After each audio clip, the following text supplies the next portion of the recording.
I'm happiest in the saddle. A fellow sportsman. I am an FBI agent! Great Scott! What do you say we cut the chit-chat? A-hole! Dogs and cats living together, mass hysteria! Come with me if you want to live. Hello, and welcome to Retro Ramble. I'm Charlie McGhee. I'm George McGhee. And this time we are doing another special. It's not one, it's two films, two totally bodacious films. Bill and Ted, Excellent Adventure, and the sequel, Bill and Ted's Bogus Journey, in anticipation of the upcoming sequel, Bill and Ted Face the Music. So what's this episode going to be about, George?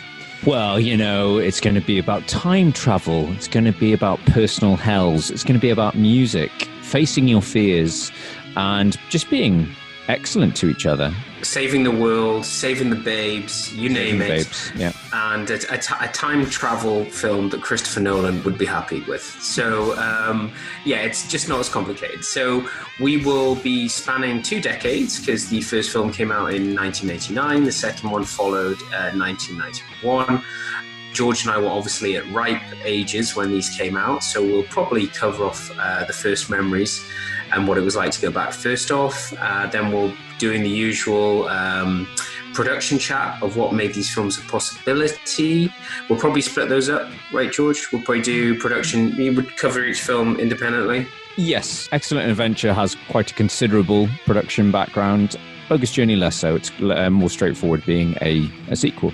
Okay, so yeah, I mean, obviously we're still remote, we're still in some form of lockdown, so we apologize in advance for any audio issues. We try and clean this up as best as we can in the edit.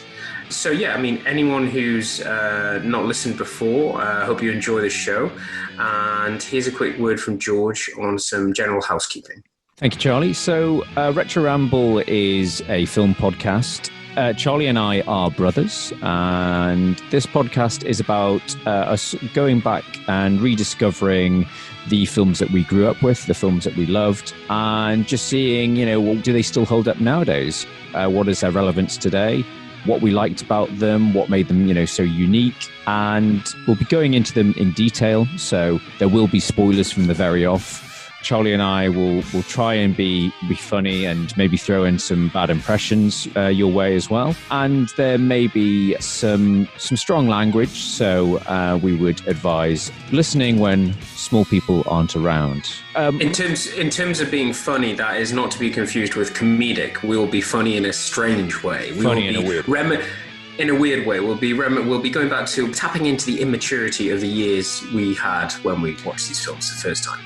And that's a very good point, Charlie, because this is, we always state that this is a light-hearted look back. There will be some film trivia in there, but if you are looking for a critical appraisal of these films, you are listening in the wrong place. As we always say, it's a bit like revisiting an old friend. So shall we get cracking? Let's get cracking with the knacking. So we're jumping in the telephone booth.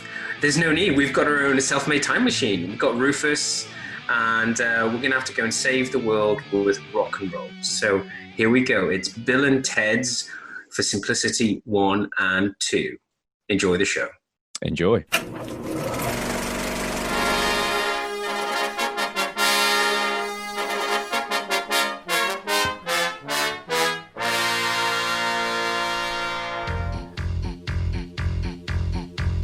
Now, a motion picture so grand, so magnificent, and so vast, it spans 7,000 years. No way! Yes way!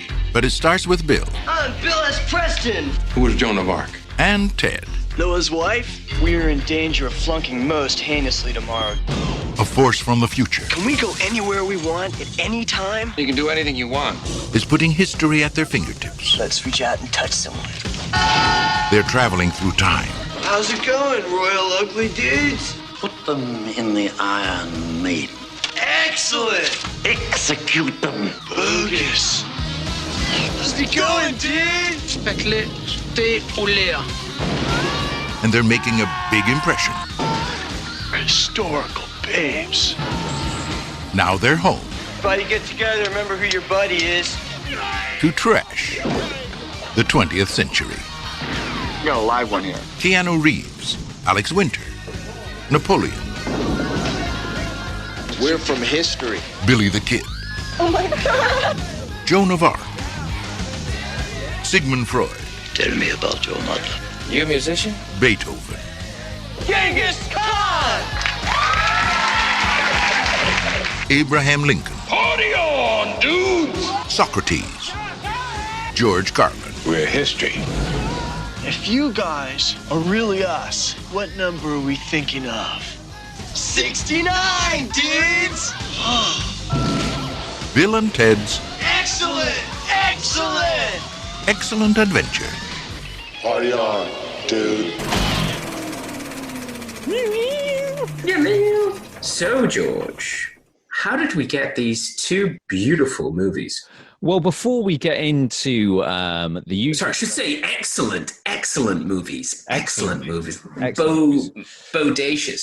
Before we get into them, I think it's worth stepping ahead a bit. Don't need to go back, but maybe we should talk about our first memories of these films, because they came out quite close together, but you and I have differing opinions of what they saw first. So yeah, I'm going to level with you. I can't remember. I want to say I saw them chronologically, but there's this voice in my head going, "No, you jumped on the popularity train. You saw I think I saw the second one at the cinema, and I loved it so much. I went back and saw, but with the delay of US films coming over, well, I think that's forgivable." Yeah, that's the thing I'm sort of trying to get my head around, because I remember when Bogus Journey came out in the UK, it was a big deal. I don't know if just because we were the right age and what have you, but I remember, I don't know if we saw it together, but I remember seeing it with my friends. So I remember seeing it, I think, with Tom and maybe James, and we loved it and watched it loads. And then I think someone even had to say, "Oh yeah, but there's another one." That's my recollection of it as well. It was almost like the voice, somebody else said, "There's this other one," and I think that's why we've always looked at it in the way that you're describing that. And it was because the age we were at, and also if you go back to '89. How long would have it taken for a film in the US to come out, to get onto video, and to get to the UK? You're talking about 18 months, aren't you? At least. So yeah, that's the other thing I'm going to say. Probably, I don't know how much of a cinema release Excellent Adventure had in the UK, but as you say, this was, a long time ago when films there would be that window between theatrical release and home entertainment release. That would have been 2 years, and was like, cable or Sky, that was even later. So yeah, I think Sky was 90. I have Sky in my head as like 89, 90. It was about this sort of time, and even 91. I might be getting it backwards. I think it might have been home release within a year, and then it would have been on cable / Sky, home box office, whatever you want to call it, wherever you are in the world, probably within 2 years of cinema release. And obviously that window has massively changed, and it's getting shorter all the time.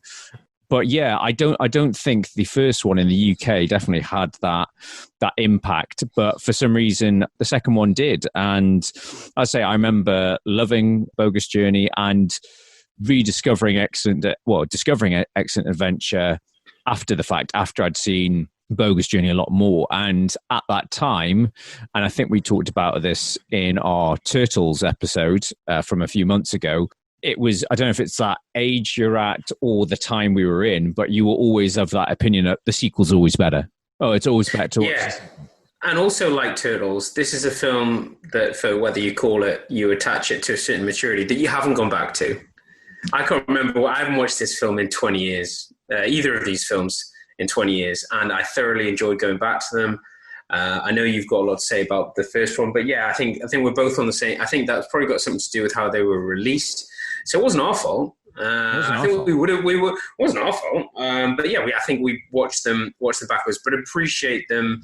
And yes, the original still holds up like any original. It's natural, it's organic. There's got the There's some great performances in it, but I think there was more money. I have the impression, and I'm sure George is going to go into this, but there was more money and hoopla thrown at the second one. So, definitely. That's the first thing I noticed watching the two. I don't think I've ever watched the two like back to back, and I didn't do it this time, but I watched them fairly close together, and there's definitely a massive jump up in budget. It feels like a lot slicker, a lot more confident. Whereas, and again, I think that might have been the thing that put us off watching, or Excellent Adventures. Like, it's it looks a bit old and crappy. There was that sort of thing, whereas the other one was all shiny and new and more futuristic, and it was expanding it. And but I think if you put the two films together, it's almost like you've got film student attempt and studio. It almost does look like that. It's not obviously that's not giving it enough credit, but so should we? I think that's pretty much First Memories covered off. So should we jump into the production chat of Bill and Ted's Excellent Adventure? Why not? So how did it all begin? We've already posted about this on social media, haven't we, George? About the auditions. Is that where you want to start, or are you going to go even further back? I'm going to go even further back. Okay, I'm just going to strap myself in. Right, there we go. Essentially, Bill and Ted is down to the creations of screenwriters Ed Solomon and Chris Matheson. So they are a writing double act, and they've done a few films together. Ed Solomon's done a few, and they've done some films separately. So Ed Solomon would go on to write Men in Black, and he's also written the Now You See Me films about those magician con artist movies. But yeah, this was something they were at uni together, or I don't know if it was uni or film school. But it essentially began as a stand-up routine, and they basically hired this theatre space, and it was like an improv stand-up thing. And one of the skits that they came up with involved three guys sitting around trying to study, but they were chatting about stuff mainly about like world affairs, but they didn't have a clue what they were talking about. And for some reason, the third guy that they roped in, he lost interest after like a few weeks or a few times of doing it. But they carried on doing it, and it became something that they did like as a stand-up routine. And then they started trying to channel it into a script. And their original idea was it was going to be more of a sketch format, and the time travel aspect was going to be one of many sketches. So, but funnily enough, Chris Matheson, so one of the writers, his father is Richard Matheson, who's a famous author, probably most famous for writing the novel I Am Legend. And he said when Chris was taking his dad through it, he's like, there's too much going on. He's like, that time travel bit sounds like a whole movie. And Chris Matheson was like, you've got a point. So they then sort of stripped it down and said, okay, these two surfer type high school idiots have to go back in time and are visiting all these historical figures. So initially, you're going to like this. The initial title of the film was Bill and Ted's Time Van, because they traveled back in time in a van owned by a guy called Rufus. And it was a special van that could travel back in time. And he had a dog called Dog Rufus. So I don't know, in the mid-'80s, could you see it being a bit of an issue about having a vehicle, let's say a time-traveling device? Yeah, I could see that probably ruffling a few feathers. So obviously, no, they were writing it early 80s. And then obviously Back to the Future came out. But it's funny to looking at time travel devices, whether or not, Well, as we talked about in Back to the Future, that was originally supposed to be a fridge in one of the very early drafts, and then they didn't want children climbing inside fridges. Yeah, that would be dangerous. No, I think in terms of, there's something about it. How do I put this? There's something about the phone booth. Obviously, we are British. We grew up with Doctor Who, so we are very familiar with people stepping into a TARDIS. And that kind of, I think, talks about the zeitgeist at the time during the 80s, that there are all these, I'm in a glass cage of emotion. It was very much a time period piece, was this idea that you go into a glass booth and you make a call and you connected with somebody on the other side of the world. And it was this amazing thing. And I think that's why it's a very clever device to use as a time travel thing. You make the call, you travel. But when I watched it this recently, I was like, God, this has been used so many times. And what it is I think the whole phone matrix, traveling in and out of the matrix by phone, I think, and the phone booth and stuff like that, I think it's been used so much since then. But this is probably quite a fresh idea. That's the thing. It's funny that they, and I think it's stated in when I was researching this, you know, that they obviously were conscious of, they didn't want to be too similar to Back to the Future, so they scrapped it. But as you said, you know, there's a time traveling thing that's been going on for a lot longer, and that's Doctor Who. But I don't know if they just thought that wasn't as zeitgeisty and as a sort of global recognition. But I think the whole actual phone booth idea came from the director Stephen Herrick, who basically thought, just from the comedic aspect of trying to ram in as many people into a phone box as possible. Like, I think it was a bit of a student prank, you know, how many people could you squeeze in? So yeah, Stephen Herrick was the director that got the job, and he claims that apparently the script was doing the rounds. He said like everyone had read it. He thought it was one of those things that would be absolutely brilliant or a complete commercial failure. So he I think the first film he did, and the reason that he got the job, he did the first Critters movie. Right. I knew there was a connection with the Critters franchise. So yeah, that he did Critters before this, and then he would go on to have quite a solid career. I mean, he did Don't Tell Mum, The Babysitter's Dead, and then he did loads of films. Basically, I think he was became Disney's go-to guy, because he did The Mighty Ducks, the Three Musketeers, the 101 Dalmatians. Those are all good films. Yeah. Those are all good family films. I mean, Emilio Estevez, probably one of the highlights of his career. It was a big film, Mighty Ducks. It did very well. Yeah, no, it's quite beloved. I mean, I don't have the sort of affection for it, but no, me neither. I just know that it's loved. I know it's loved. Has a lot of affection.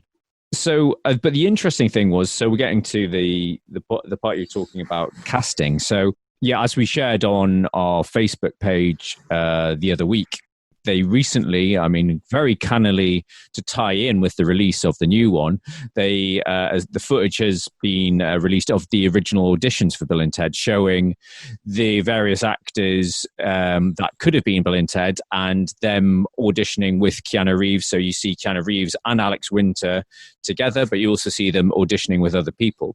I won't go into who they are because we'll save that for Coulda Woulda Shoulda. But essentially, in the Ed Solomon says in their original script, they envisioned Bill and Ted as 14-year-old skinny guys with low rider bell bottoms and heavy metal T-shirts who were despised by the popular kids at school. But they said as soon as they auditioned Alex Winter and Keanu Reeves, they just they brought something. They became Bill and Ted.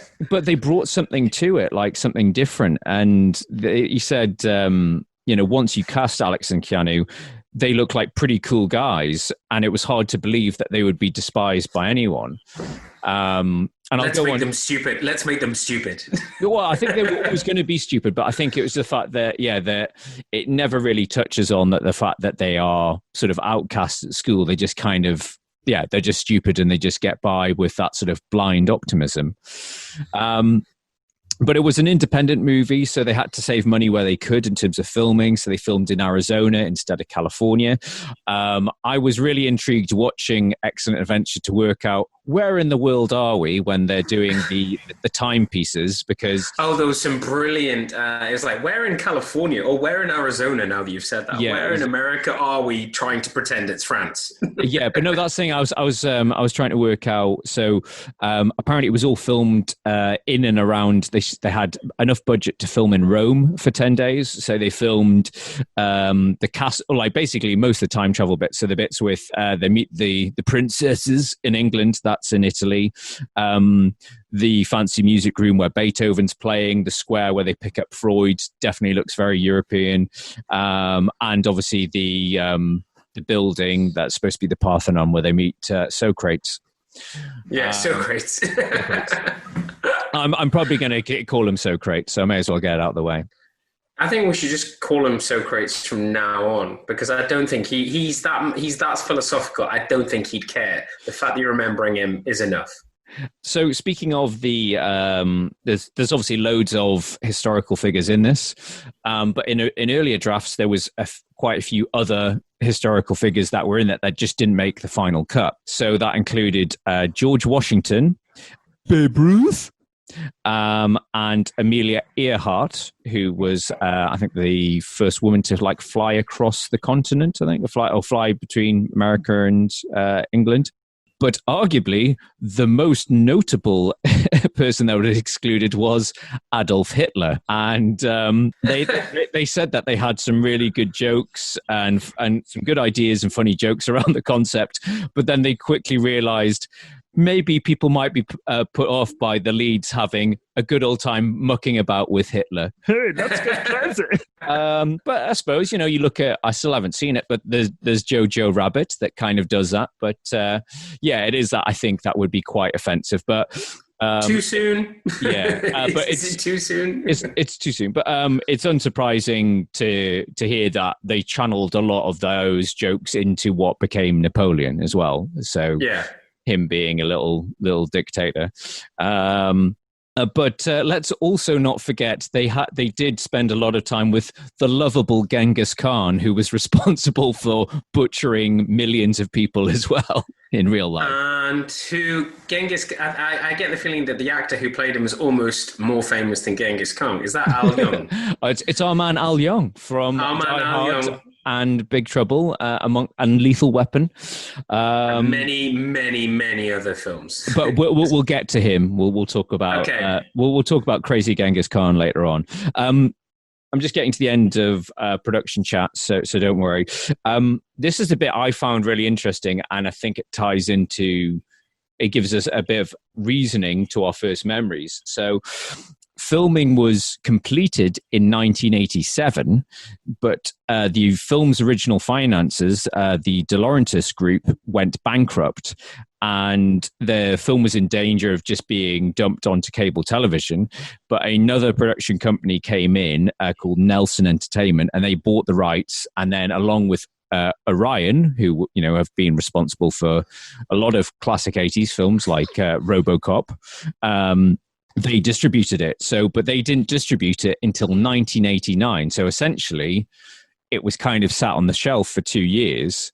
And then obviously the sequel was typical sequel time 2 years later. But in reality, there'd actually been 4 years between Excellent Adventure and Bogus Journey. So that's why Excellent Adventure does look a little bit older than it is, and that's why I was going to say it explains both the gap, why it was so recent to us, and also why they look so different.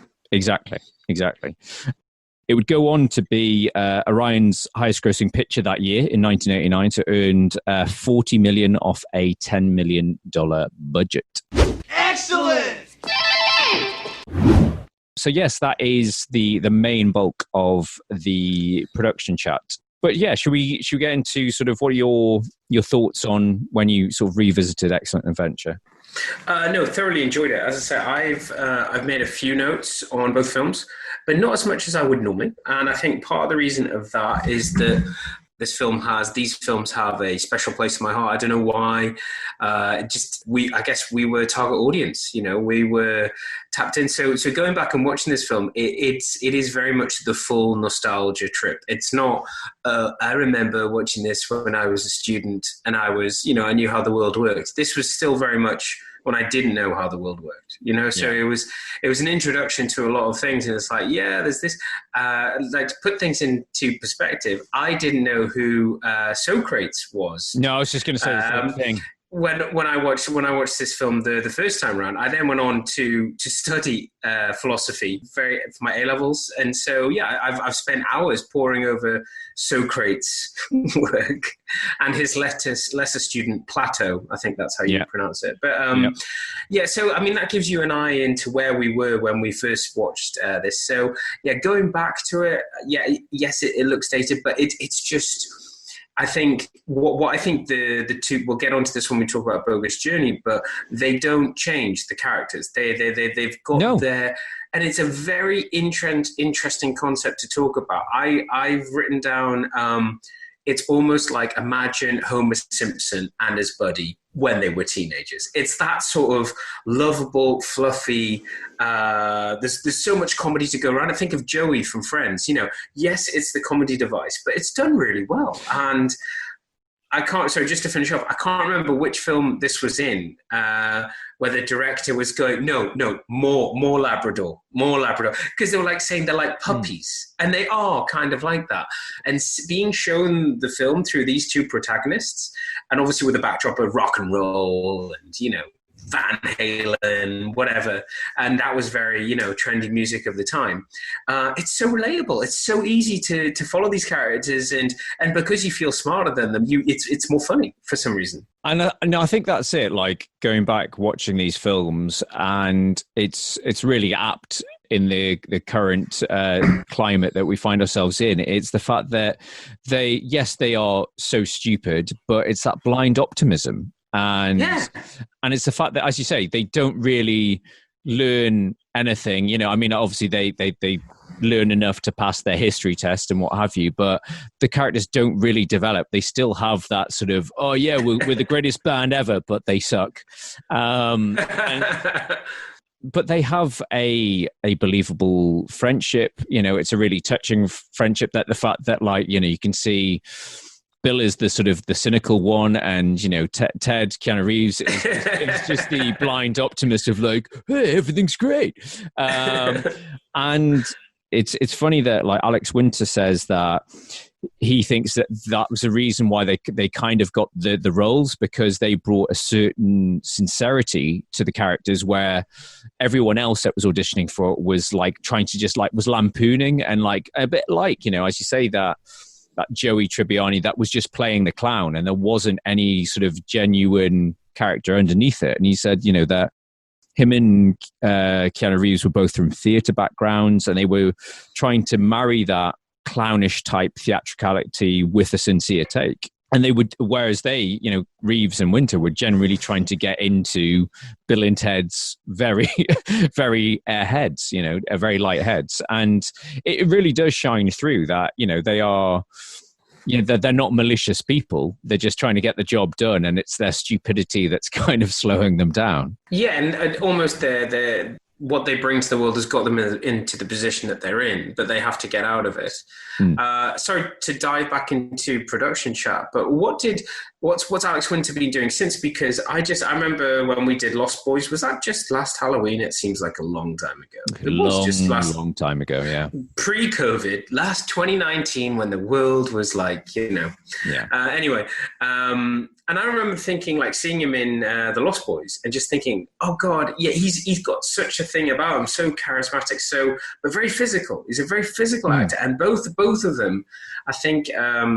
And obviously, I did a bit of research into these films before, chatting through with you, just to see what the sensible people were saying. We were teenagers, or I think we were 10 or 11 or whatever. And they all say it's amazing to see the range. This film sells Keanu Reeves' range more than anything else. It's like you see him play this role. You never see Keanu Reeves do this again. You see mature versions of this, but you don't see. He's so physical. He's all over the place. Like, oh, well, yeah, okay. And it's the same with Alex Winter. They have this sort of thing, and they're just... I find them really relatable. They look obviously slightly older than the ages that they are portraying, but it's so the problems that you have to deal with as a teenager. I mean, yes, you don't have the time machine. Yes, you don't get to back in history. Yeah, but if I don't do that, then my mom's going to be pissed and my dad's going to send me to military. It's so basic but relatable. Yeah. I loved it. And for that it's so fair. Yeah, but Mom, we've got a history's house. You got to do your chores first. It's but no, I haven't done a huge amount of research on what Alex Winter's been up to. But I remember reading years ago, in the 90s, that he basically, and everyone's saying, "Oh, what has he done with himself?" And yeah, but he's gone behind the camera, hasn't he? Well, that's it. Yeah, he makes production. He's made a lot of very low budget, and that's not to say it's a bad thing, but he's done loads of arty indie films, and I think he's done music videos and things like that. But he's really made a living. He's made a living in film, and he's definitely got by. Obviously, Keanu's had this very, Keanu Reeves has always been pretty much in the limelight. He had a little break, and then he came back. Had a little break in the sort of early noughties, but now are you working again, John? I'd say he's working again. I think he's back. He's back. Yeah, but yes, I mean, I think there's a lot of things that I love about going back and watching this one, watching Excellent Adventure. I love the fact that the future looks so 80s. I was actually going to talk about that in the second film, but no, I will talk about. No, I think it is this film. It's like, I love the future that the 80s foresaw for us. Yeah, and the other thing, I may be jumping to the end, but when they're like looking at the future visions of Bill and Ted, there's like holograms of them playing the guitar, and their futuristic outfits, they're just both wearing Flasher Max. It's like that's all the budget they had. It's like, just put a couple of trench coats on them, it's fine. Yeah, and that's not weird yet. That's not a weird thing. Have we not got any tinfoil we could put on them? Nope, don't worry about that. But yeah, the historical scenes are clearly stretching the budget, that location work, and but it's passable. It's passable for it's almost like it's all just part of the setup, because for me, the thing I love about Excellent Adventure, and the thing that I still laugh at, is that fish out of water stuff. Is when they bring all the historical figures back to present day 80s, and they all just go, it just turns to chaos. But I mean, you do get some fun bits. Like, I completely forgot about the bit where they're just dicking around in the night in their knight's armor, and they're playing Star Wars. And apparently that came out of improv, and you can totally see it, because it is just so sort of natural. It's the kind of thing that two teenagers would do. Is like, I am Darth Ted. I think it does just quickly build to we've grabbed them from such and such, and let's go back to the 80s. And as we touched on in Weird Science, every good 80s movie must have a scene at the mall. Oh, yeah, man, that's the internet. And I think Ted even says, is like, this is where all human interaction occurs.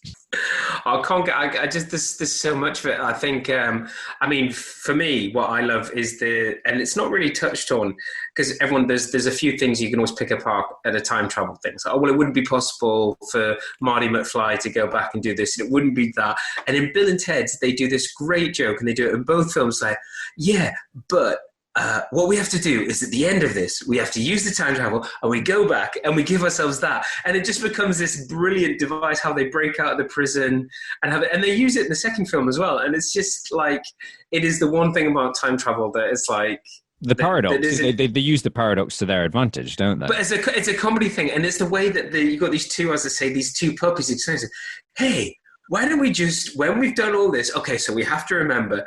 And it's funny, because even something as intellectual and highbrow as Rick and Morty has even done that in the Snakes one. Because at the very end of the episode, they have to watch that again. they have to go back and say, yeah, you've got to make the snake suits, and Morty's got the black eye, and it's like, because that's what are you doing? What are you doing, Rick? He says, I'm just reminding myself to invent time travel, and it's and then suddenly he just appears out of nowhere, and that's from Bill and Ted. I mean, yes, it's obviously a time travel conundrum, but I think it's funny to see how they handle it in Bill and Ted, with them say, cool, let's do it with the keys, let's do it with this. It's a very good joke.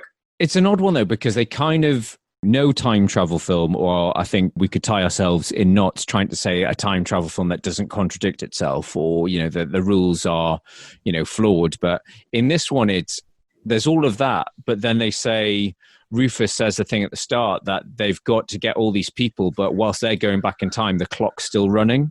Right. They've still got to get back. They've only got the weekend. They've only got the weekend to do it. I think that's the thing. I think is what's interesting. Yeah, so they kind of set their own little time travel rules. Yeah, but as you say, it's so much fun. So much going on in that mall scene. You've got Joan of Arc. Joan of Arc, or is it Winona Ryder? I thought it looked like Winona Ryder, but it's not. She's doing aerobics. She's from a group, a music group. Is it Go-Go? Yeah, some sort of punk. She was band, big at the time. Yeah, I remember that. Yeah. So yeah, she's doing taking of the aerobics class again. Another 80s, touch point. I love it how Socrates is just up for anything, and he's on the pull with Billy the Kid. Yeah, they're just scouting for chicks. Beethoven's doing a music store jam, which again seems like an 80s trope, because I'm sure they do that in 80s forgotten classic vice versa as well. Just having a jam in the music store. And in Big and in Wayne's World. And in Wayne's World, they kind of hit it on the head. They're like, no Stairway to Heaven. Look at the sign. There's no certain jam. I think it was a sort of 80s, 90s thing of jamming live in the store. And of course, as we've talked about, we've got lovable mass murderer tyrant Genghis Khan going nuts in the sports goods store. But because what does he replace his axe for a baseball bat or something? Yeah, and he's biting on the metal bat. He's like, oh, good. It's like, but Al Young just brings such a. It's probably his biggest role, because he's always, well, in most cases, he's sidelined to the evil henchmen. He's a goon. Hired goons. But he's brilliant in this, and he brings such physicality and a bit like you're saying, a bit of like a Labrador, like a puppiness to someone that wasn't probably a very nice person in real life. But Napoleon's done as well. Is it the thing with the ice cream? Ziggy Piggy. It's just his face, and doesn't he go swimming? Yeah. And he's just away. He's like. Yeah. I thought he did he's a renowned actor, by the way. He's made quite a few films. Is he? Is he actually a Frenchie? Just pulled in. No, he's been in a few films. I don't know if he's French. I just know that I looked on IMDb. I was like, has he been in anything? Whereas Billy the Kid's photo on IMDb is Billy the Kid from Bill and Ted's. And that's when that was the height of their career. Whereas, no, the guy who plays Napoleon, he's done a few films. So. Well, the guy who plays Socrates has a cameo in Scrooged. He's the guy that's the waiter that's serving Bill Murray, and he's got the soup, and it's like with the eyeballs in, and then he thinks he's on fire, and he chucks the water on him. He's like, oh, I'm sorry, I thought you were Richard Pryor. We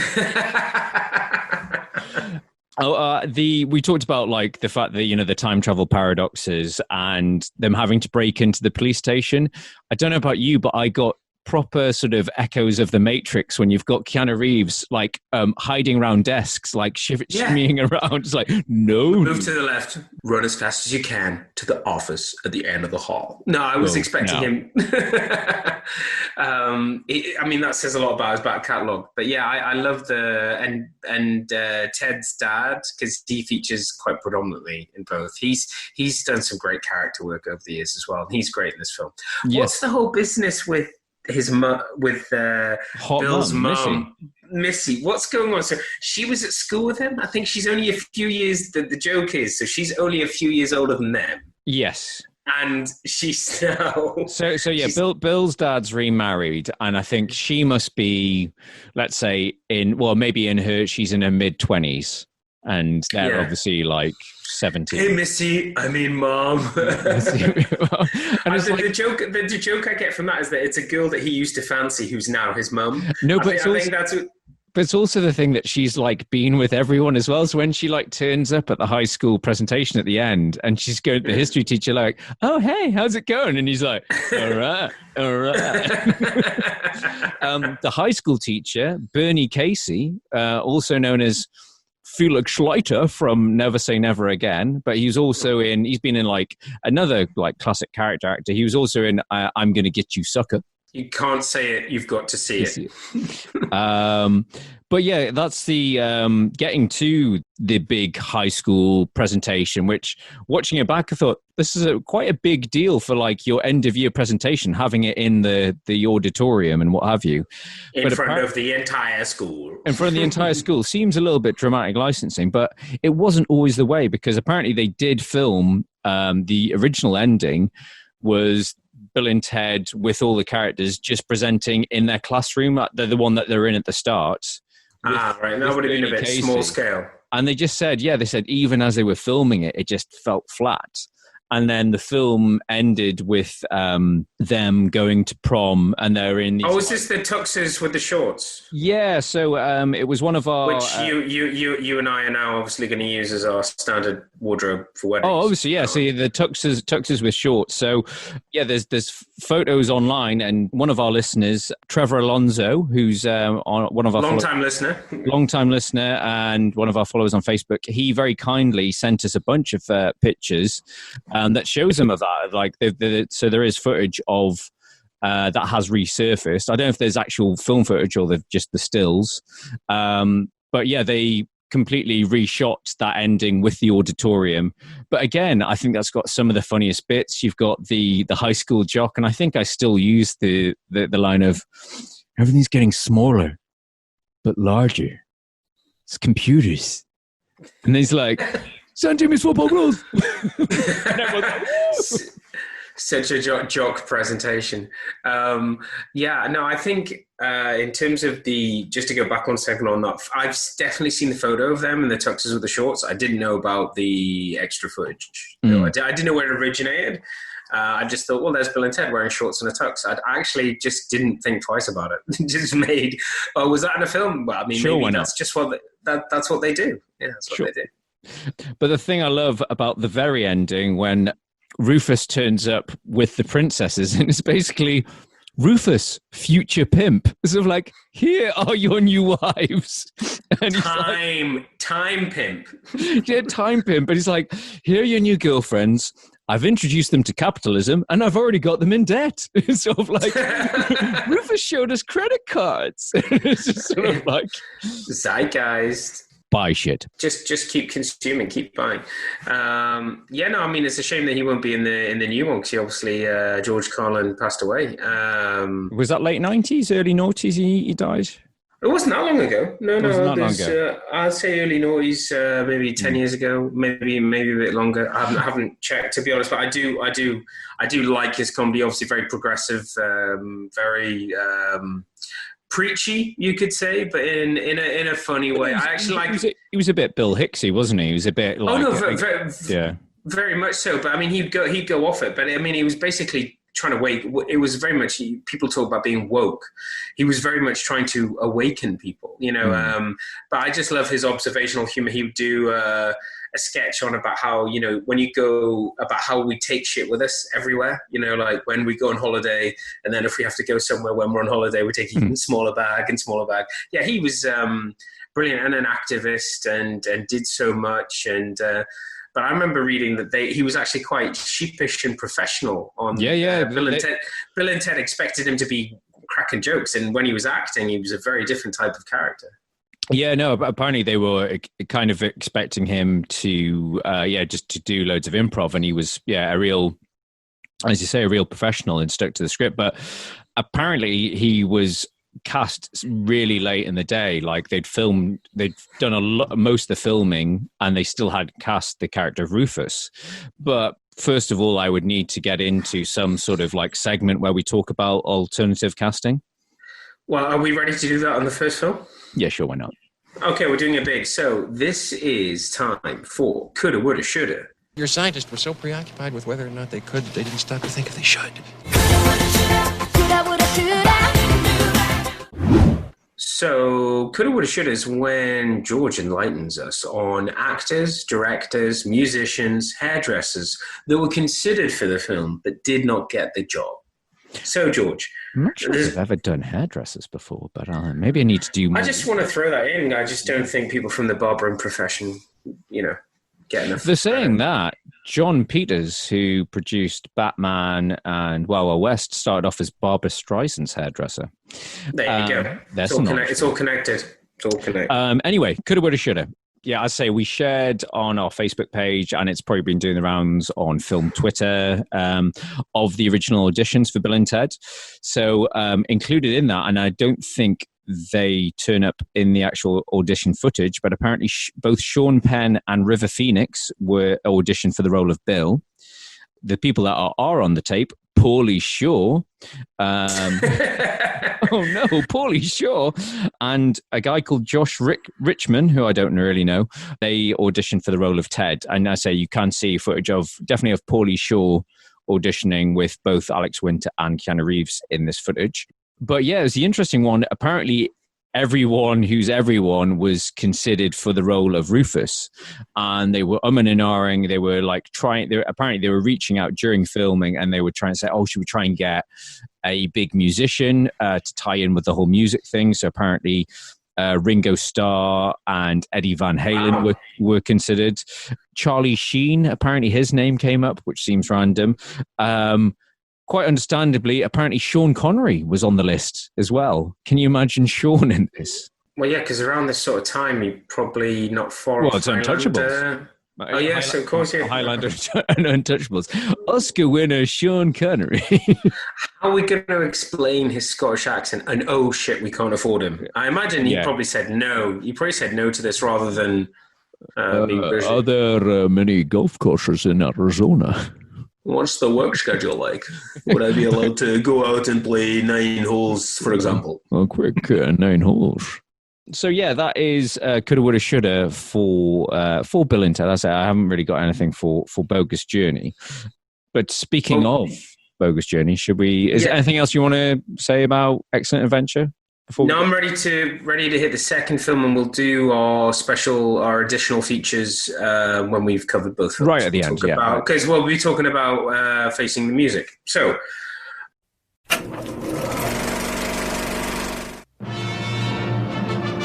I have a feeling we're about to embark upon a most unprecedented expedition. Once they made history. I must see to it that you die. Now, they are history. Bill and Ted are dead. Welcome to hell. It's the Grim Reaper, dude. How's it hanging, Death? But they're having one hell of a time. This is not what I expected this place to look like at all. We got totally lied to by our album covers, man. Taking in the sights. Not bad, dude. We totally knew a guy got one of those in his bucket of chicken. Making new friends. Excuse us, dude, but is there any way we can get back? You may challenge me to a contest. J7. You have sunk my battleship. Excellent! Best 2 out of 3. What? Enjoying the family. No way! Invading the present. Killing the future. You're metal, dude! Excuse us, but your shoes are untied.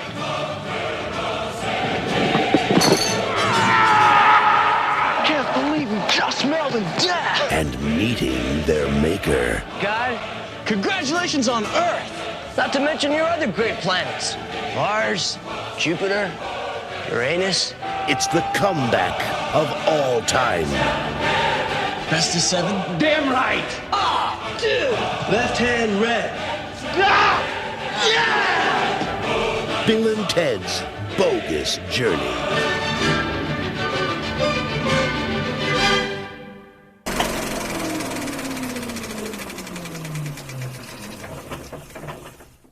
Bill and Ted's Bogus Journey. Is there much production? How did this film come to be? Is it, let's do another one? Pretty much. But the main difference was Orion wanted originally their idea, which they more money. More money. They originally sort of said to Ed Solomon and Chris Matheson, they were like, "Oh, well, for the second one, wouldn't it be great that Bill and Ted are kidnapping characters from famous books, like Tom Sawyer and things like that?" And pass. Yeah, and Ed Solomon was like, "Well, whilst the literature idea sounds like it's different from time travel, it's basically the same thing. It's basically them going back or going into random history and then going back." So they were just like, no. And they had their idea. They liked the idea of Bill and Ted dying and go to hell. And they pitched that idea to Keanu Reeves and Alex Winter. And they were like, yeah, that's so much more interesting than the literature thing. So I think Keanu Reeves and Alex Winter pushed back to the studio and were like, no, you should go with Ed and Chris's other idea. The original working title was Bill and Ted Go to Hell. but being America, where hell is It's a swear word. It's a swear word. They basically said they wouldn't be able to advertise the film on TV until after Watershed, so they quickly changed it to Bogus Journey. Director Stephen Herrick decided not to return. He was doing Don't Tell Mum the Babysitter's Dead instead. And he said he felt just doing another one would be like a parody of a parody. So they brought in a new director, Peter Hewitt, who is originally from Brighton. So he's a British director, and it was his debut feature. So he would go on to make a few other sort of comedies. He did Garfield, The Borrowers, and British comedy Thunderpants. They've all slipped me by, George. I can't say I've watched any Thunderpants, I believe, is about a kid who farts a lot, and another kid comes up with technology that can, his farts power a rocket to the moon or something like that. This sounds like something I came up with in an English lesson when I was bored. I've been smoking further, man. So yeah, that's basically the gist of it. I mean, as we say, in typical sequel sort of time, that 2-year gap. But as I say, obviously, Excellent Adventure had sat on the shelf for 2 years anyway. We've already said it feels a lot slicker, a lot flashier. It's got double the budget, but I don't know if it's just because time's passed and it just does feel a lot fresher as well. I think we turned a corner. Definitely between 89 and 91, there was definitely some, even just like, no, but I say, it would have been the 90s. It would have been 87 and 91. But all that future stuff, the costumes, the sets all feel so much more glossy and expensive than the three guys sat in a dark cave in the first one. Yeah. Our favourite bad guy from Lethal Weapon 2, Joss Ackland. Yeah, he's brilliant. Yeah, he's... Apparently, he hated working on this film. His reasoning, he did the film because of a family bet or something. Yeah, and he doesn't have the nicest costume. I can imagine. It's very unflattering. He's basically got a light illuminating his double chin. Yeah. So and also just the boots, and it looks hot. That's the other thing I noticed. The costume designer, everyone's got massive boots in the future. Yeah, boots are big. Yeah, you have to do boots are big. Headdresses. But you've got some. The thing I noticed about this, and again, it's maybe a sort of watching it over and over again. But there's some great Terminator gags in this one. Yeah. Robot usses. But this, I checked the release date, and this came out, well, in America anyway, 2 weeks after Terminator 2 Judgment Day. So, right.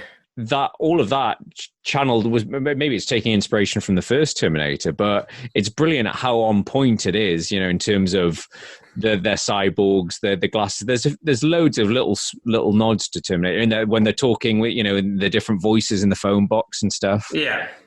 And they got that down to a T. I mean, I loved the evil usses. They are brilliant, and I love the fact that Joss Ackland, or what's he called?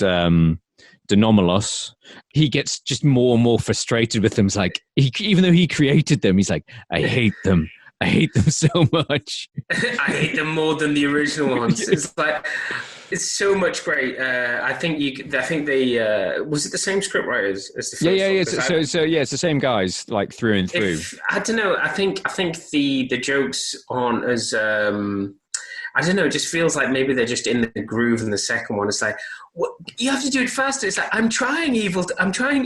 It's like the fact that they refer to each other by evil. I'm trying evil Ted. I'm trying evil Bill. And it's just like... And it's the fact that even though they're robots, they're so stupid as well. They're still stupid. And then I think we have to talk about who I think is the MVP of the second film, which is our friend from Die Hard 2. Is it William? You mean the Colonel? The Colonel from Die Hard 2. Who has two roles in this film. He does, yeah. So William Sadler he's... I've got that in my notes as well. He is the MVP in this. He's brilliant as Death. And he's clearly having so much fun. He's gone on to say on record that it's probably one of the most fun he's had doing any roles. And it's funny because I think he has done some sort of lighter roles. Because I think he has more of mean, he crops up in Shawshank and he has like a few one-liners in that. But obviously most people, as you say, will remember William Sadler from the bad guy from Lethal Weapon, sorry, not Lethal Weapon, Die Hard 2. And also he crops up later on as the president in Iron Man 3. Iron Man 3. I thought that was going to be my Charlie trivia, but obviously nothing gets past you, boy. And obviously quite just talented, because like if you look at the difference between the character of Death and what he played, the Colonel in Die Hard 2, I mean, that's range. I mean, just so comfortable with everything, like being effeminate with making jokes, self-aware jokes, and I don't know, it's just his humility in this film is brilliantly done. Like when he's whether it's apologizing to God or he's like shopping for size, or he's trying to rap. You might be a king or a little street sweeper, but sooner or later you dance with the Reaper. I think as you and I, the joke we used to still make, Butch and Sundance, the early years. He's obviously been watching these films. Yeah. But no, it's interesting because I if you think about the timeline, I think Die Hard 2 was 1990. And so he probably did this straight after Die Hard. And it's the same with Keanu Reeves. It's hard to believe that this is the same year and within probably a couple of months between Point Break and this. I struggle to understand that, but the only reason for that is because I was thinking about this when I watched it. And the reason I have so much trouble imagining it's Ted Theodore Logan as Johnny Utah is because the first film was 4 years ago, and it's just that there's a lot of people out there who say that Keanu Reeves can't act. And to them, I point the finger at Robert De Niro and say, like, what is acting? Like, if you're always the same in all of your films, is it really that good? But if you look, it's just he does a very good job in the second film of being exactly like it was in the first film. Yeah. So he jumps back into the role, and you believe that it's the young puppy, whatever.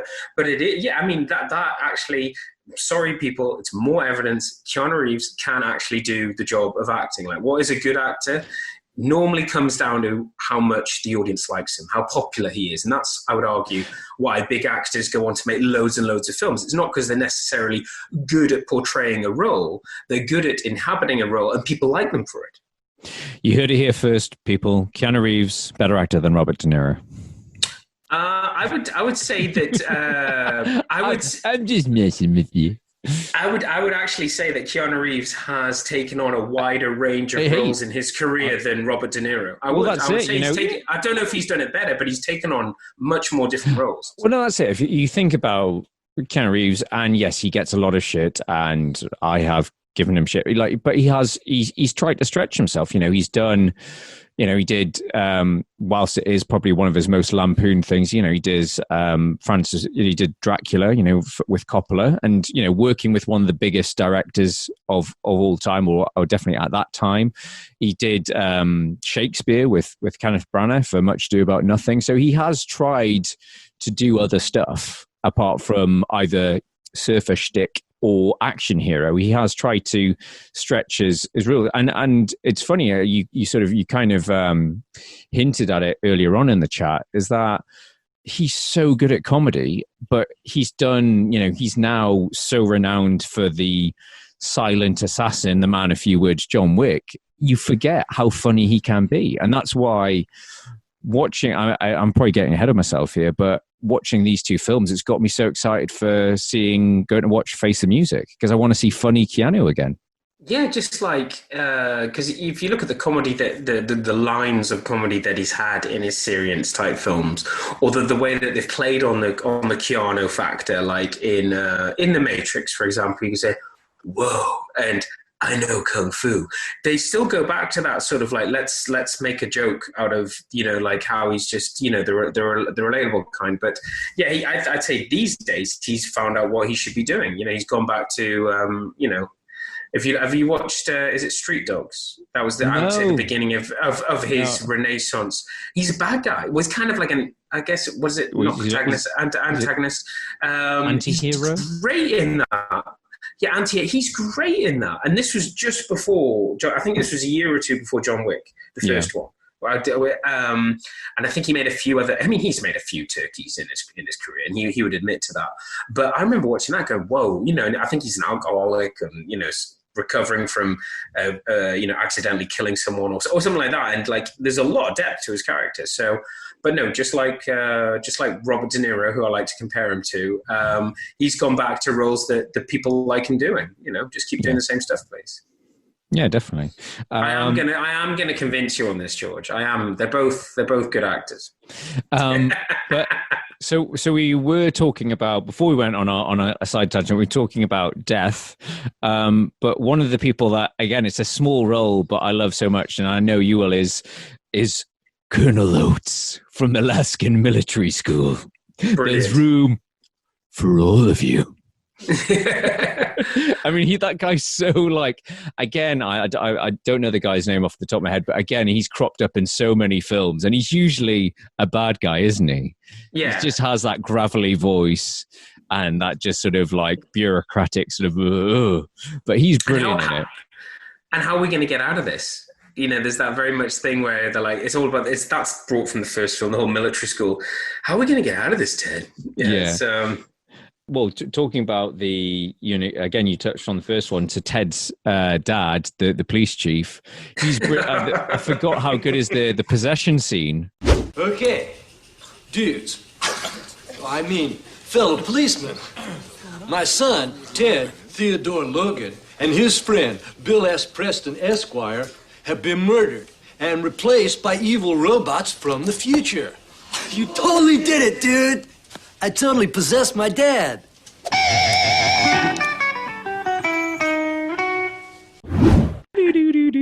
And that's one of the best jokes in the film as well. I totally possessed my dad. But the guy's acting. He's like, "Hey guys," the way that he's able. Can you do an impression of Keanu Reeves doing Bill? Sorry, doing Ted. Well, that's it. It's excellent mimicry, like the way how like loose his body is and his arms and stuff. And then you've got the sweaty guy from Total Recall doing Bill. Yeah. But yeah, I love that scene. I mean, it is genius. And then you have Missy and her new age friends, which apparently in that group of Missy's friends, they are the two writers, Ed Solomon and Chris Matheson, are the two guys in that group. They're the guys in the glasses. But are they swingers? They have lots of parties around at Missy's. What's going on? There's something going on there. There's something. They're all kind of loved up. I was like, are they? Are they taking something what was big in the 80s? Definitely. I don't know. It's weird. There's something weird going on there. And then obviously they have Denomalous, arriving on their TV screens because that was the go-to media device. Yes, yeah. But we haven't talked. So we talked briefly about General Oates, but I love, again, the thing that I remember so much when originally seeing it, and the thing that is a lot of fun is when they go to hell, the personal hells. I love how surreally they're shot there. It feels a little bit Tim Burton-y, a little bit Beetlejuice music video. I felt that as well. You've got the really strong colors, you've got the weird sort of Batman 66 Dutch tilt, weird angles and stuff, and they don't really give you like, obviously, there's the really fucking creepy Easter bunny. The sort of like, have you been eating your brother's chocolates? We always used to laugh at that. Yes, and the thing that I think we said for years, and we still do, is is Granny Preston, kiss for Granny. I kiss for Granny. And it's always the camera's getting closer and closer to her mouth, and you can see the hairs and everything. It's brilliantly done. In case for Granny. But yeah, there's so much fun there. You've got obviously again the stuff that's iconic, the games, not games of death, the games with death. Oh, they're brilliant because you just best 3 out of 5, best out of 7. But apparently, and again, like I remember reading about this. That whole bit is a parody of a old. And it's an old film where they're playing chess with death. Yeah. So it's The Seventh Seal, which is an Ingmar Bergman film starring Max von Sydow, where he's I think a knight from the Crusades that has to beat death at chess. And so obviously they take that. But so I was thinking, it's a really niche thing. It's not something your target audience is going to get. But well, they had fun with it. Despite that, it works, doesn't it? You know, it's a lot of fun. Well, especially when because they get all the games at the moment, and then the fact that they've got they've got the American football. That was a massive thing at the time. I think it was not Madden's, but it was the electric footballer sort of game. Spin around and stuff, yeah. Spin around, and then Twister. And you know, there's that. You sunk my battleship. But the other thing about sorry to get really geeky for a second, but the thing about Twister, when they're playing Twister, and you can see what William Sadler is able to do with his legs, once again proves why he's a Taekwondo master. And he's a general. At the start of Die Hard 2, he is... sorry, he's a colonel. He's the colonel. No, but he's in the first scenes when he's in the hotel room, completely Billy Bollocks. You mean doing his naked martial arts? You know, we've all been. He's doing George. He's doing Dangoon, which is the pattern. Well, whatever it is for the red belt that you and I did. Obviously, you don't remember. Obviously, I don't think I ever got. But it was. I just thought, how can you could see that in the Twisted? Nobody can do that with his foot. And I was like, was it a fake leg? And it's like, no, he was doing the splits. It is impressive. It's very impressive. Yeah. The other parody, there's like another very obscure parody. So when they get to heaven and they're talking to God at the stairway to heaven, that is a parody of a British film, A Matter of Life and Death, which is like from 1946 with David Niven.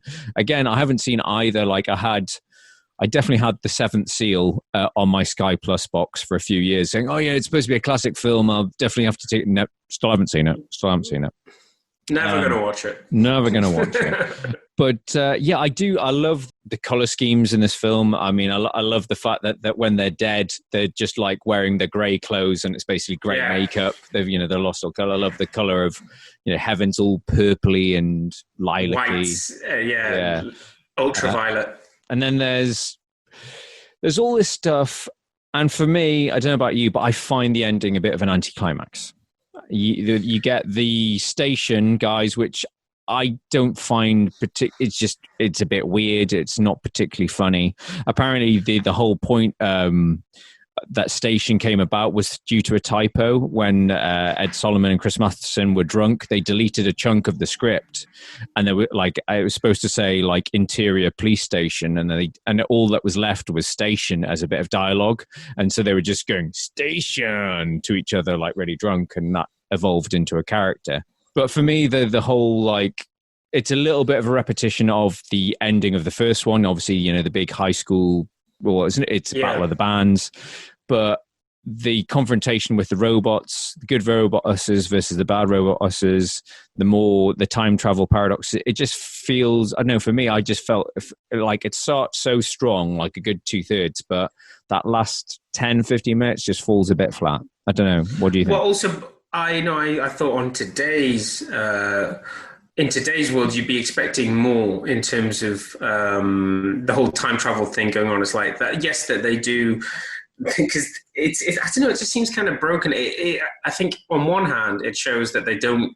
These are not two guys that really think things through. These are not two guys with a plan. They kind of react to the situation. So that's how they do that's why they do the things they do in the order that they do them. But it's the fact that it's a public event. They have to. It's like, we need to learn how to play. Okay, let's go and learn how to play. But I guess you were maybe expecting them to go into the future for some bit and to understand why they become such a big thing, and then to go back. I think there was a lot there, but that's us picking it apart. Well, no, I think it's apart from the initial setup of them sending back the villains from the future, the evil robot usses. Everything else is, there's no time travel. It's them going to hell and fighting through the afterworld. So it's almost like an afterthought of, let's throw in some more time travel.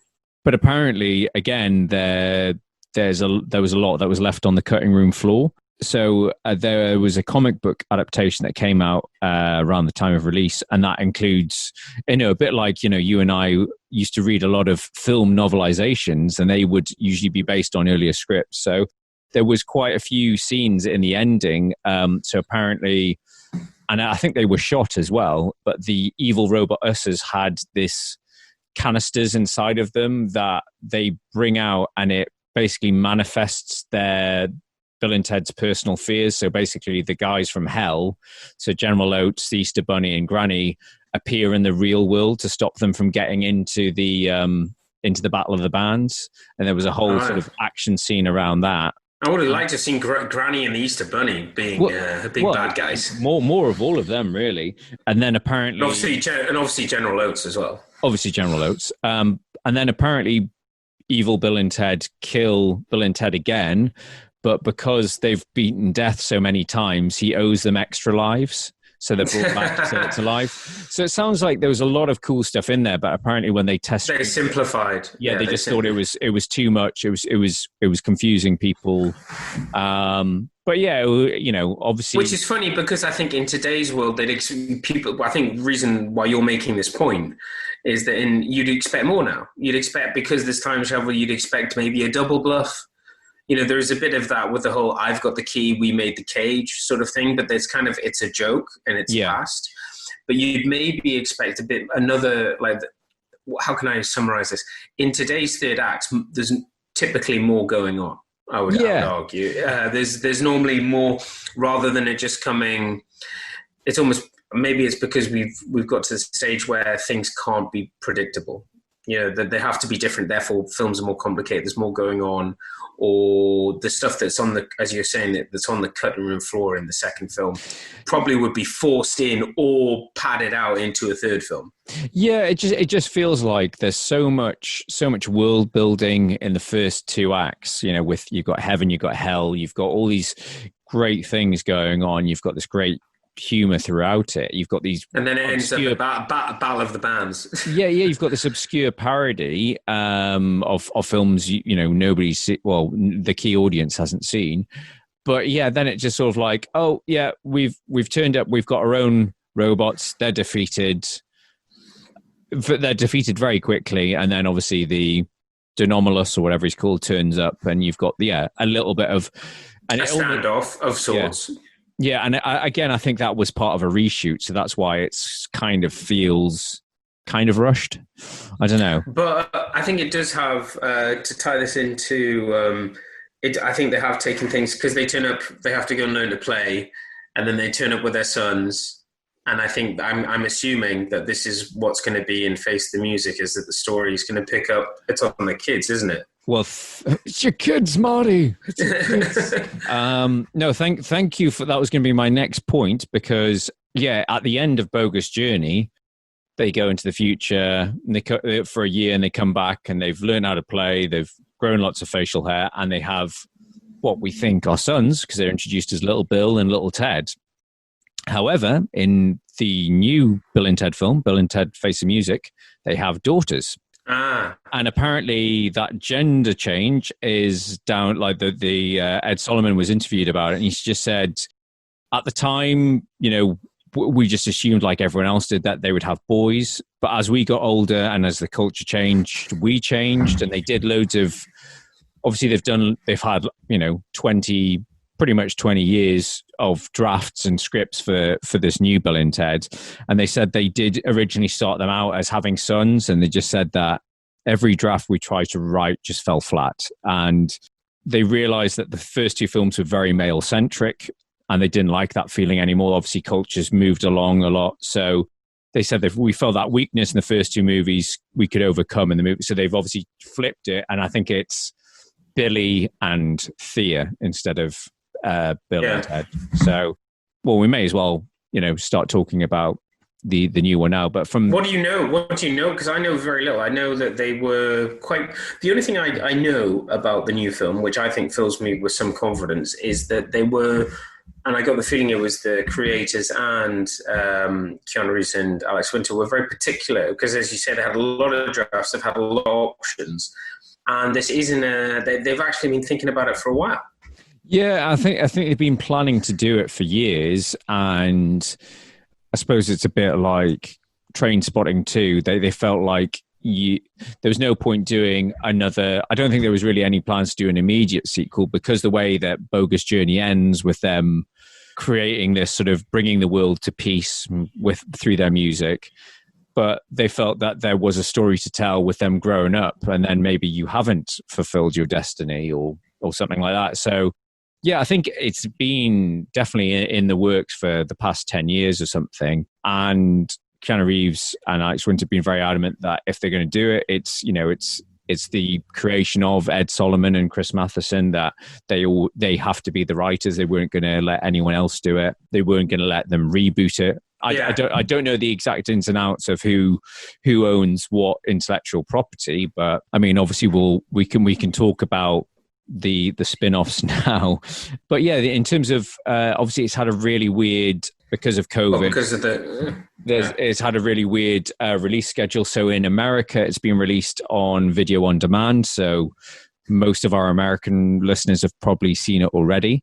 Whereas in the UK, it's going to get a cinema release. By the time this episode probably goes live, it has been released, but they keep changing it. Originally, it was going to be end of August, then it was end of September, and now it's middle of September. So by the time you're listening to this, it should be out the cinema. Whether you're in the UK and comfortable enough to go into the cinema, obviously that's everyone's personal preference, but it does seem like a very odd decision to say, okay, in America, people can get it on video on demand and pay 20 quid to watch it, or $25, whereas in the UK it's just going to be in cinemas. Because I think that might hurt its chances, because it's a shame, because most of the reviews I've read seem like it's a worthy addition. It's as we talked about, it's a beam, a beacon of light in very dark times, that their sort of optimism, that line of be excellent to each other, has never been more apt. More Labrador. We need more Labrador. Yeah, yes, that's it. Yeah, no, but it's true. It's like I think that it's what the world needs now. But no, I think we all need a little bit more Bill and Ted. It's like we've had a lot of nostalgia, and I think if they can do an adequate job, I mean, these aren't the most complicated films. It's about two guys having to go use time travel to prevent a problem from happening, which is like a lot of time travel films, but normally it's more focused about their lovable, affable, fluffy type of approach to problem solving. So, and I think the majority of what people want to see is let's see them together again on the screen together, because they did have this chemistry. It's not just, it is Bill and Ted. It's in the name, and it's seeing them. We've seen Keanu make a number of films and move very much away from this sort of surfer dude thing. Let's see how he handles it now. As I say, I'm really looking forward to it. Obviously there's a lot of films that have been postponed, and everyone's like, now Tenet's out. Everyone's looking forward to when Bond gets released in November. But yeah, for me, I'm really looking forward to see Bill and Ted. Especially after revisiting these two films. They're not groundbreaking, but they're, as you say, they're not Robert De Niro films. They're not. But they are good films. I mean, it's no Harold and Maude or Karate Kid, but. There's a lot of warmth. There's a lot of great humor. I mean, I think from the sounds of it, you still prefer Bogus Journey. But for me, it's weird that how time's been different. I love the whole historical characters thing in the fish out of water setting. And I think I have grown warmer to the first one rather than the second one.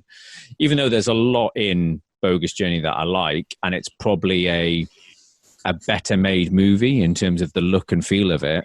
I think there's more fun in and more, I don't know, I laughed a lot more in revisiting Excellent Adventure. Well, that's actually something that is true for me, in that I laughed more at the first one, but it's because I don't remember the jokes as well, whereas watching Bogus Journey, I almost remembered everything. Maybe that's it. I totally forgot how the characters are established in the first one, and as you say, about the chores and about Missy and about his dad and about the other guy's dad, because didn't they swap mums or something? There's something in it. In the sequel. So, Missy is Ted's dad, the police captain, is married Missy, and Bill's dad is just like a really sad loser. So I mean, there's maybe, I'm sorry, I'm going back to that one, but I do remember laughing more at Excellent Adventure this time, but I think that's probably because I'm just not as familiar with it as I am with Bogus. So shall we go to suspicious spin-offs? Because, well, I know we usually call them special features, but these are for once, some very suspicious spin-offs. Should we get cracking with that? Let's go for it. Our additional features. So obviously, suspicious spin-offs.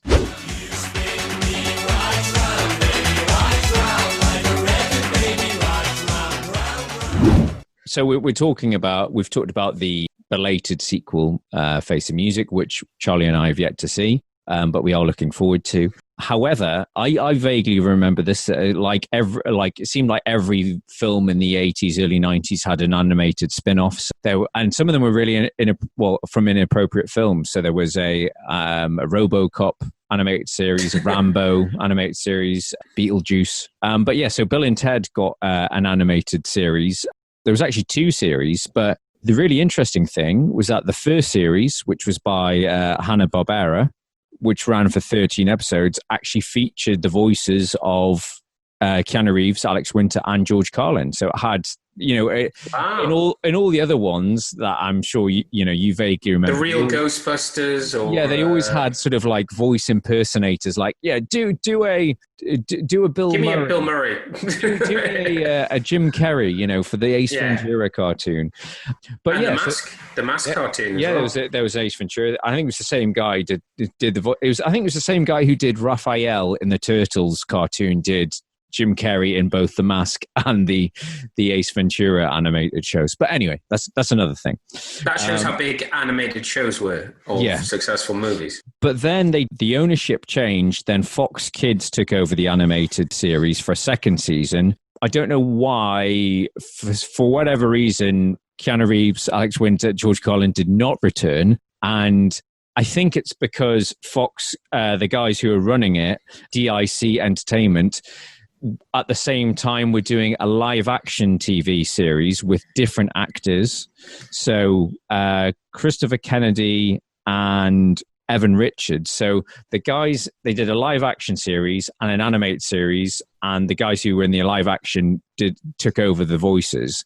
And apparently both the live action series and the new animated series were terrible. To reference that Simpsons joke that you and I talk about, it's like today we're showing all 7 episodes of the live action series. Apparently, okay. There's a great video essay of it on YouTube talking about the animated series, and the live action spin-off looks awful. And they are like Bill and Ted. They are just played as clowns, and it looks shocking. But I might put a link either in the notes on this podcast or on our Facebook page. But as well as a animated show, a live action show, there was also video games, playing cards, a novelization, action figures, and even a Bill and Ted cereal. Yeah, cereals. God, you've made it when you're on the front of a cereal. They Did don't it taste do that good? anymore. Who cares? They don't do any film tie-in. I mean, they'll do some sort of toy or promotion tie-in.